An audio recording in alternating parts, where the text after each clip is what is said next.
महाराष्ट्रातील सीईटी आणि एमपीएससी परीक्षांमधील कथित पेपर फुटीच्या प्रकरणावरून अकोल्यात युवक काँग्रेसनं पाण्याच्या टाकीवर चढून शोले स्टाईल आंदोलन करत प्रशासनाचे लक्ष वेधून घेतले आहे। आंदोलनादरम्यान युवक काँग्रेसच्या कार्यकर्त्यांनी राज्य सरकार आणि शिक्षण विभागाविरोधात जोरदार घोषणाबाजी केली। परीक्षेमधील गैरव्यवहार रोखण्यात अपयशी ठरल्याचा ठपका ठेवत शिक्षण मंत्री दादा भुसे यांनी आपल्या पदाचा तातडीने राजीनामा द्यावा अशी मुख्य मागणी यावेळी करण्यात आली। विद्यार्थ्यांच्या भविष्याशी खेळणाऱ्या दोषींवर कठोर कारवाई करा अशी मागणीही आंदोलकांनी लावून धरली होती। पाण्याच्या टाकीवरील या हायड्रामामुळे घटनास्थळी मोठी गर्दी उसळली होती।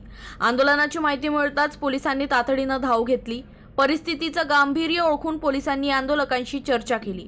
शेवटी पोलिसांच्या विनंतीला मान देऊन युवक काँग्रेसनं आपलं आंदोलन तात्पुरतं स्थगित केलंय आणि कार्यकर्ते खाली उतरलेत।